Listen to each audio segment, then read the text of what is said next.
নমস্কাৰ আপোনালোক সকলোকে মোৰ ইউটিউব চেনেল আসাম এক্সাম কৰ্ণাৰলৈ স্বাগতম জনাইছোঁ। Guwahati university post graduate entrance টেষ্টৰ যি টাইম টেবুল আছিলে সেয়া চেঞ্জিং কৰা হৈছে। আপোনালোকৰ আগৰ নোটিছখনত যি আপোনালোকৰ এক্সামৰ হোৱা কথা আছিলে তাৰ 3টা ডেট নিৰ্ধাৰণ কৰা হৈছিলে, কিন্তু সেই 3টা ডেট আপোনালোকৰ চেঞ্জিং কৰা হৈছে। ইম্পৰ্টেণ্ট ডেটকেইটা আকৌ এবাৰ তেওঁলোকে ৰিভাইজ কৰিছে, আপোনালোকে চাব ইয়াত।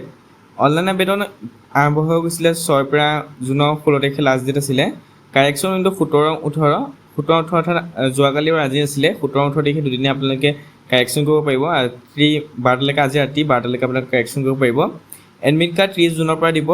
এক্সামটো চেঞ্জিং কৰা হৈছে। এণ্ট্ৰেন্স এক্সামটো আপোনালোকৰ 8, 9, 10 এই 3 দিনহে হ'ব। অফলাইন এক্সাম 8, 9, 10 3 দিন ধাৰ্য কৰা হৈছে। আগতে আপোনালোকৰ হয়তো 3, 4 কিবা দিছিলে তেনেকৈ, কিন্তু এইবুলি আকৌ 8, 9, 10 3 দিন কৰা হৈছে। ৰেংক লিষ্ট দিয়া হ'ব 23 জুলাই দিনা। এডমিশ্যন হ'ব 28 July.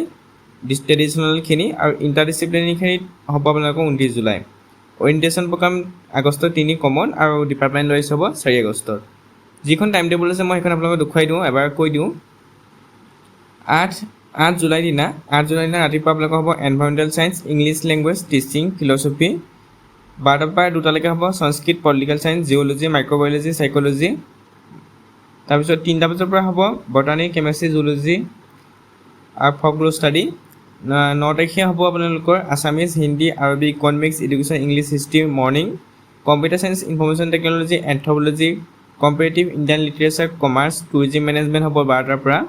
Bengali, Bodo, Persian, cancer biology হ'ব 3টাৰ পৰা 5টালৈকে। আৰু 10 তাৰিখে আপোনালোকৰ biotechnology, herbal science and technology, instrumentation and applied physics, sociology, MTech হ'ব ৰাতিপুৱা 9টাৰ পৰা। Geography, wild life science, women study, MA in performing arts হ'ব, মেথামেটিক্স হ'ব 12টাৰ পৰা। Physics, statistics, MTech and information technology, LLM, MTech হ'ব আপোনালোকৰ 3টা বজাৰ পৰা। গতিকে ৰিভাইজ টাইম টেবুলখন এইখন আপোনালোকৰ 8, 9, 10 3 দিন দিয়া হৈছে। এই 3 দিনত আপোনালোকৰ টাইম শ্বিফ্টখিনি দি দিয়া হৈছে। এই শ্বিফ্টৰ মতে আপোনালোকৰ এক্সামখিনি অনুষ্ঠিত হ'ব।